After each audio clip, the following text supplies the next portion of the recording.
So in this part, we will take the Huffman code problem. So the Huffman code problem is also solved using the greedy algorithm. So what is the Huffman code? Why we have used the Huffman code? So the Huffman code is used to compress the data. So by the compressing the data, we can save the memory from 20 to 90%. 20 to 90% memory save कर सकते हैं. So the greedy algorithm की help से we will design some code. By this code we can save our memory. So we have given the character, and according to the character we have given the frequency of the character which is coming in the file, and we have to find out the code of that character. So I think all of you know, when we are creating a file, so we have used some character, we have used some alphabet. So these alphabet we have simply count how many character, how many alphabet is come in the file. So we will count the frequency of the character. Suppose karo we have given an example. In this example the number of character is your 1 lakh. 1 lakh character है. So we are only take 6 character, that is A to F. A B C D E F आपके पास total alphabet हैं उस complete file में. And we are count कि आपका A कितने times है, B कितने टाइम्स है, C कितने टाइम्स है. So we are simply count the frequency, we are simply count the frequency of the character. तो in this example, A is come your 45,000, B is come is your 13,000, C come 12, D is 16, E 9 and F is 50. So when we are save this file in the memory, so you will already know, so these character will be convert into the binary form. Binary means the A के correspondence कुछ ना कुछ हम binary code use करेंगे, same for the B, same for the D and so on. So there can be two type of code word. एक आपका हो सकता है fix length code word. So fix length code word means कि यहाँ पे हर character की जो लेंथ होगी वो फिक्स होगी. So in this example suppose करो ए की length B C D E जो अल्फ़ाबेट हैं उन सभी की लेंथ हम 3 बिट मान लेते हैं. सो 3 बिट मान लेते हैं तो ऑब्वियस हमारा जो नंबर है 0 से स्टार्ट होता है, 0 से स्टार्ट होगा. तो ए की वैल्यू आएगी आपके पास 3 टाइम 0. नेक्स्ट नंबर क्या हो जाएगा बी का, बी के लिए हो जाएगा 0 0 1, सी के लिए हो जाएगा 0 1 0, डी के लिए हो जाएगा 0 1 0 0 1 1 सॉरी, ई के लिए 100, एफ के लिए 101. सो that is the coding in the fix length. अब अगर मैं आपसे पूछूं कि टोटल स्पेस कितना होगा उस केस में आपका, तो ए कितने टाइम आया आपका 45,000. तो 45,000 आपका 8 आया है. उसका कोड कितना है आपका 3. सेम बी के लिए, बी के फ्रीक्वेंसी आपके पास 13,000. So 1000 will be the common, so I will write down only 13. So B की लेंथ कितनी है आपकी 3. सेम फॉर C, C है आपका 12 इंटू 12,000 टाइम्स आया है, एंड उसकी लेंथ है C की जो हम कन्वर्ट फाइल में सेव करेंगे वो 3 बिट है. Same for D, same for E and same for F. तो ये आपका टोटल वैल्यू कैलकुलेट हो जाएगी. Total value will be come out, जो आपने फार्मूला कैलकुलेट किया है उसके करस्पोंडेंस आपके पास जो वैल्यू कैलकुलेट होके आएगी वो वैल्यू कैलकुलेट होके ऑलमोस्ट आएगी आपके पास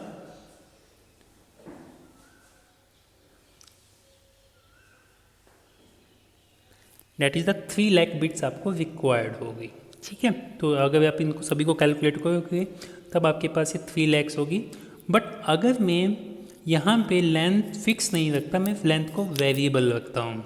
सो ये वेरिएबल लेंथ क्या है, ऑब्वियस है ये वेरिएबल लेंथ हम हफमैन कोड से फाइंड आउट करेंगे. अभी जस्ट एग्जांपल कर लेते हैं कि क्या आपका स्पेस कैसे सेव होता है. सो यहाँ पे ए की लेंथ वेरिएबल ए से एफ की जो लेंथ है वो वेरिएबल रखी. तो हमने क्या किया कि ए का कोड मान लिया 0, बी का मान लिया 101, सी का दिस, डी का ई का दिस एंड एफ का दिस। सो यहाँ पे यू कैन सी डैट यहाँ पे आपके ए की लेंथ 1 है, मतलब जो जहाँ पे ए होगा वहाँ पे हम 0 पुट करेंगे, तो 0 मीन्स हो जाएगा आपका ए। बी की लेंथ है 3, सी की लेंथ है आपके पास 3, डी की लेंथ है 3, ई की लेंथ है 4, एफ की लेंथ है आपके पास 4 बिट, ठीक है। तो यहाँ पे हर कैरेक्टर की लेंथ आपके पास वेरी कर रही है, इसलिए वेरिएबल लेंथ कोड वर्ड है। अब यहाँ से आपसे पूछा जाएगी कितना स्पेस होगा आपका, तो यू विल कैलकुलेट 45 को आप किससे मल्टीप्लाई करोगे 1 से, प्लस 3 को मल्टीप्लाई करोगे आप 13 से, प्लस 3 को मल्टीप्लाई करोगे सी के लिए, प्लस 3 को मल्टीप्लाई करोगे 16 से, प्लस 4 को मल्टीप्लाई करोगे आप 9 से, प्लस 4 को मल्टीप्लाई करोगे आप 5 से। तो इसके करस्पॉन्डिंग जब आप वैल्यू कैलकुलेट करोगे, वैल्यू आपके पास आ जाएगी 224 3 times 0। So you can say that ये छोटे से एग्जाम्पल में जो आपके पास यहाँ पे स्पेस होगा वो 2 to 4000 बिट्स होगा, बट जो इससे पहले एग्जाम्पल किया वहाँ पे कितना है आपका 3 लाख बिट्स आया। तो यू कैन से डैट कि जब हम variable length code word use करें तो बिट्स आपकी जो रिक्वायर्ड होगी मेमोरी में वो आपकी कम हो जाती है। सो जो ये वेरिएबल लेंथ कोड वर्ड है that is generate with help of the Huffman code, वो आपका हफमैन कोड से आपका सोल आउट होता है। यहाँ पे आई टेक द एग्जाम्पल, जो कोड वर्ड है उसके लिए एक डायग्राम है, दैट डायग्राम इज़ यूअर कि यहाँ पे जब हम किसी फाइल को सेव करते हैं, कोड वर्ड बनाते हैं, तो वी विल सिंपली 0-1 की हेल्प से ही क्रिएट करते हैं। तो यू कैन से डैट कि जो आपका कोड वर्ड होगा वो बाइनरी ट्री बनेगा। सो बाइनरी ट्री में आपका लेफ्ट साइड होगा, एक राइट साइड होगा। जब आप लेफ्ट साइड जाओगे तो वो कोड वर्ड 0 होगा, जब राइट साइड जाओगे तो वो कोड वर्ड आपका 1 होगा। एग्जाम्पल के लिए जैसे देखो इस ट्री में देखो, अगर मैं ए का कोड वर्ड फाइंड आउट करता हूँ, जस्ट ये जो आपकी वैल्यू दी हुई है उनको अभी फाइंड आउट ना करो, केवल 0 और 1 को देखो। तो जब मैं लेफ्ट साइड जा रहा हूँ तो वैल्यू 0 होगी, तो ए का अगर आप कोड वर्ड देखोगे तो ए का कोड वर्ड आएगा 0 0 0। ए का कोड अगर आप फिक्स में देखो तो 0 0 ही आया था।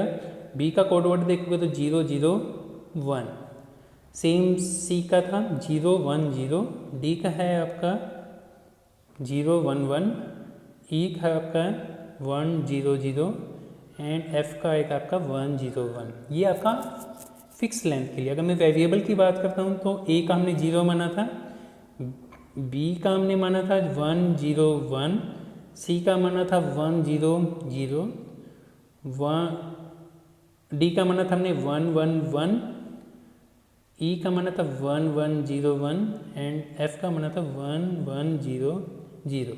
तो simply that is a structure कि हम जो कोड फाइंड आउट कर रहे हैं उसको हम बाइनरी ट्री में रिप्रेजेंट कर सकते हैं। सो इन द बाइनरी ट्री अगर आप लेफ्ट साइड जाओगे तो वैल्यू आप कोड वर्ड के लिए 0 यूज़ करोगे, अगर आप राइट साइड जाओगे तो कोड वर्ड के लिए आप 1 यूज़ करोगे। सो यहाँ पे एक टर्म यूज़ करेंगे जब हम हफमैन कोड यूज़ करते हैं, that term is known as your prefix code. Prefix code की जो डेफिनेशन है, that definition is your we consider here only code in which no code word is also a prefix of some other code word। मतलब आपने एक code word design किया किसी एक alphabet का, तो वो कोड वर्ड किसी अनदर करैक्टर का प्रीफिक्स नहीं होगा। आई थिंक प्रीफिक्स का मतलब क्या होता है, जो पहले नहीं आता। प्रीफिक्स का मतलब होता है पहले नहीं आता। तो एग्जाम्पल के लिए एक एग्जाम्पल ले लेते हैं, उससे आपको इसकी डेफिनेशन समझ में आ जाएगी। सपोज करो ए बी सी है, ए का कोड हमने मान लिया 0, ये बी का कोड है, ये सी का कोड है। तो ए का जो आपका कोड था 0, क्या वो किसी का स्टार्टिंग का कोड है? नहीं है, क्योंकि यहाँ पे बी का जो कोड वर्ड है वो 1 से स्टार्ट हो रहा है, सी का जो कोड वर्ड है वो भी 1 से ही स्टार्ट हो रहा है। सेम जो आपका बी का कोड वर्ड है 1 0 1, ये कोड निकला है, हमने फाइंड आउट किया, तो ये किसी का भी प्रीफिक्स नहीं है इन तीनों एग्जाम्पल में। ऐसे ही हमने जो सी का कोड वर्ड फाइंड आउट किया वो किसी का भी प्रीफिक्स नहीं है। तो अगर इसका क्या बेनिफिट होता है जब हम डी कोडिंग करते हैं, तो डी कोडिंग में तो ऑब्वियस हमारे पास 0 1 में वैल्यू होती है। अब हम इसको कैसे डी कोड करेंगे, तो हमें पता है कि 0 का मतलब क्या है, फर्स्ट 0 का मतलब ए है, सेकंड 0 का मतलब ऑब्वियस है कोड 0 के करस्पोंडेंस आपका ए के लिए ही यूज़ हुआ है, तो यहाँ पे 2 टाइम्स आपका ए आ गया। नेक्स्ट वैल्यू आपके पास आएगी 1, किसी का नहीं है तो नेक्स्ट बिट लोगे 1 0, अगेन किसी का नहीं है 1 0 1, 3 बिट ली तो 3 बिट से क्या किसका कोड बन गया ये आपका बी का। लास्ट अगेन वैल्यू बची आपके पास 1 0 1, ये कि तो that is the code of your C. Sorry ये गलती से मिस्टेक हो गया। तो इन दैट केस प्रीफिक्स से हेल्प से जब हम फाइल को डिकोड करते हैं वो इजीली हम डिकोड कर सकते हैं। अगर कोई कोड वर्ड किसी का प्रीफिक्स हो जाए तो we can not find out कि कोड आपका किस कैरेक्टर का है। अगर एग्जांपल के लिए मैं यहाँ पे बी का कोड वर्ड ले लेता हूँ 0 0 0 एंड ए का है 0, तो यहाँ पे पता नहीं चलेगा ये 0 आपकी ए के लिए है, ये आपकी 0 बी के लिए। That's why we are use the prefix. जो टर्म यूज़ करते हैं वो कंडीशन हम यूज़ करेंगे। तो यहाँ पे जो हमने वैल्यू फाइंड आउट की है, जो हमने वेरिएबल लेंथ फाइंड आउट किया, तो हमने ऑप्टिमल कोड फाइंड आउट करना है। वो आपका फुल बाइनरी ट्री में कन्वर्ट होगा and that full binary tree means जो आपके नॉन लीफ नोड होंगे वो 2 चाइल्ड आपके कंटेन करेंगे। सो जो हमने कॉस्ट फाइंड आउट की है, the cost is simply you will simply frequency, जो करेक्टर की फ्रीक्वेंसी थी, जो उसका कोड वर्ड था उसको मल्टीप्लाई करे थे, वो आपका हर करेक्टर के लिए यूज़ होगा। तो by this formula you will simply find out the cost, जो हमने लास्ट एग्जांपल में लास्ट स्लाइड में कंप्लीट की थी। अब कैसे हम इस प्रॉब्लम को सोल्व आउट करते हैं उस पॉइंट पे आता हूँ। सो सपोज करो हमें ये फ्रिक्वेंसी दी हुई थी, यहाँ पे हम एक स्पेशल टाइप का डेटा स्ट्रक्चर यूज़ करते हैं, that is the minimum purity Q. Minimum purity Q, I think Q की एक स्पेसिफिक क्लास होती है आपकी, क्यू की एक स्पेसिफिक टाइप होती है प्योरिटी क्यू। तो प्योरिटी क्यू में हम एक और स्पेसिफिक लेने मिनिमम प्योरिटी। तो मिनिमम प्योरिटी क्यू एक टाइप से आपका ट्री की फॉर्म में स्टोर होता है।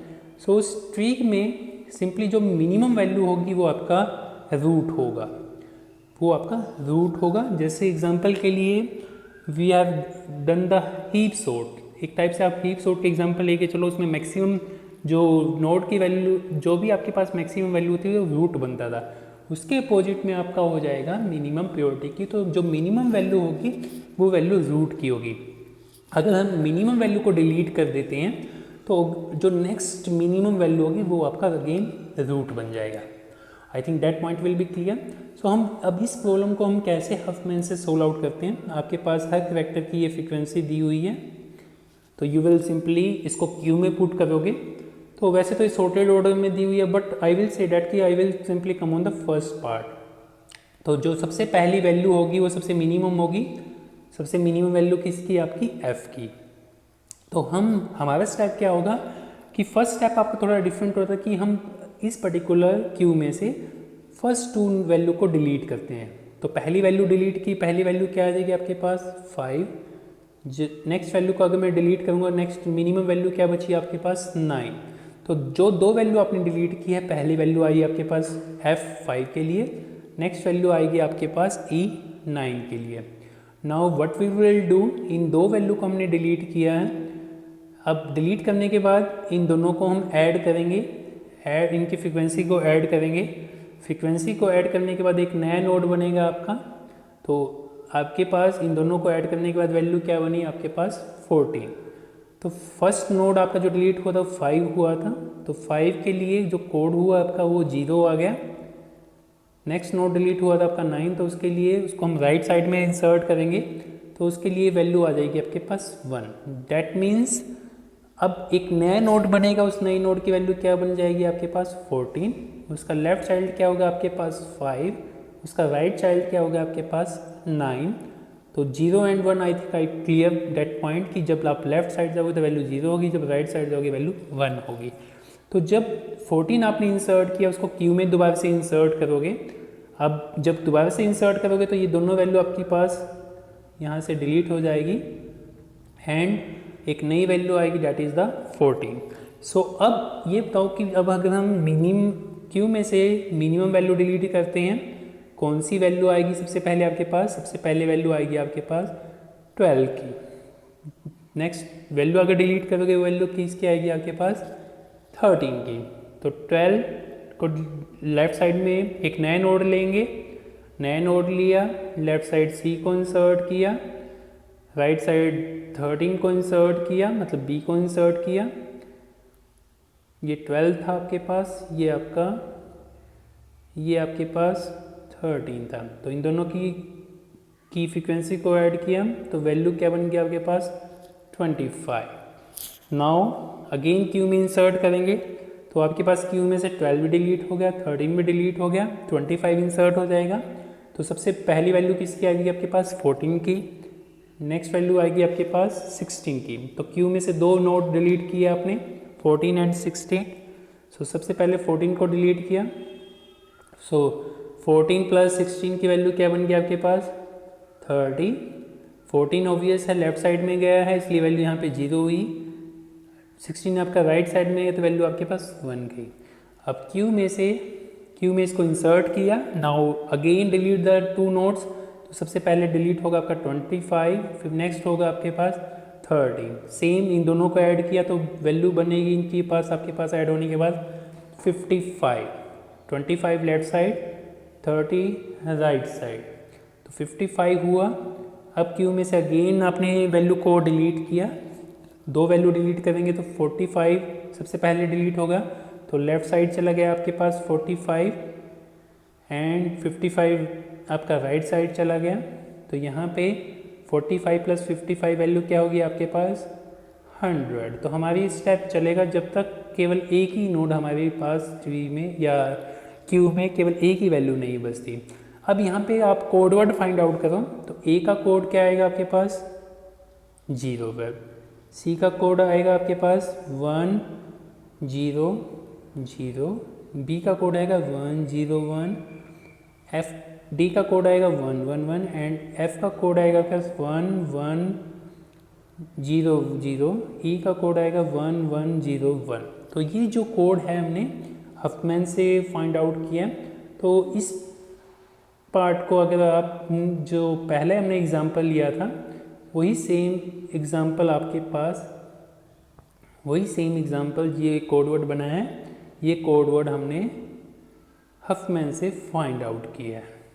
So I think that part will be clear कि जो वेरिएबल लेंथ फाइंड आउट किया हमने ये हफमैन से फाइंड आउट किया। So now come on the algorithm part, इसका एल्गोरिथम कंस्ट्रक्ट करेंगे। तो we have given the number of character C, तो उससे हमने टोटल n फाइंड आउट किया, उसको Q में इंसर्ट किया, C में इंसर्ट किया।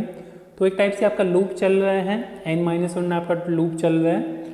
तो सबसे पहले हम एक नया नोड क्रिएट करते हैं, allocate a new node Z। अब उसका लेफ्ट वैल्यू क्या बनेगी, राइट वैल्यू क्या बनेगी। सबसे पहले जो नोड हम डिलीट कर रहे हैं वो लेफ्ट चाइल्ड बन जाता है। उस क्यू में से हम जो नेक्स्ट वैल्यू डिलीट कर रहे हैं वो वैल्यू आपकी राइट वैल्यू बन जाती है। जो हम क्यू में से डिलीट कर रहे हैं उसके लिए जो एल्गोरिथम हमारा यूज़ होता है वो एक्सट्रैक्ट मीन यूज़ होता है। आई एम रिपीटिंग कि मिनिमम प्योरिटी क्यू में से अगर आपने कोई नोड डिलीट करना है तो उसके लिए जो एल्गोरिथम आपका यूज़ हो रहा है वो एक्सट्रैक्ट मीन आपका यूज़ हो रहा है। तो सबसे पहला जो नोड डिलीट किया वो आपका लेफ्ट साइड बना, नेक्स्ट नोड डिलीट किया उसकी वैल्यू क्या बन गई आपकी राइट वैल्यू।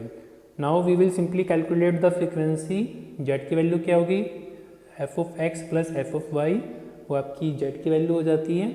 अब उसको q में इंसर्ट करना है तो q में इंसर्ट करने के लिए आपका एल्गोरिथम होगा q, z। तो उस q में से z आपका इंसर्ट हो जाएगा, z आपका इंसर्ट होगा।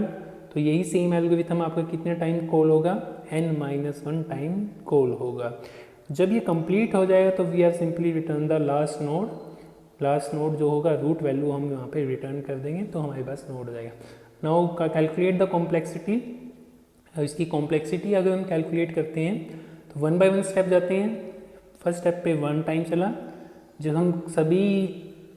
जब हम सभी नोड हम मिनिमम प्योरिटी क्यू में नोड इन ट्री क्रिएट कर रहे हैं तो उसकी जो कॉम्प्लेक्सिटी आती है वो log n आती है।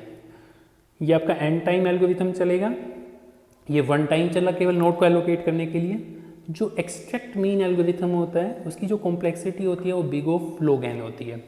क्योंकि ये प्योरिटी क्यू वाला कंसेप्ट से लिया है, प्योरिटी क्यू आपके सिलेबस में नहीं है, तो हम डायरेक्टली करें कि एक्सट्रैक्ट मीन की जो कॉम्प्लेक्सिटी है वो log n होगी। सेम 6 स्टेप में भी log n की आपकी कॉम्प्लेक्सिटी आएगी, ये 1 टाइम चलेगा। जब हम प्योरिटी क्यू में कोई नोड इंसर्ट करते हैं उसकी कॉम्प्लेक्सिटी भी आपकी log n होती है। तो ये थर्ड स्टेप आपका n टाइम चला तो complexity come out is your n log n। तो the complexity of the Huffman code is your n log n।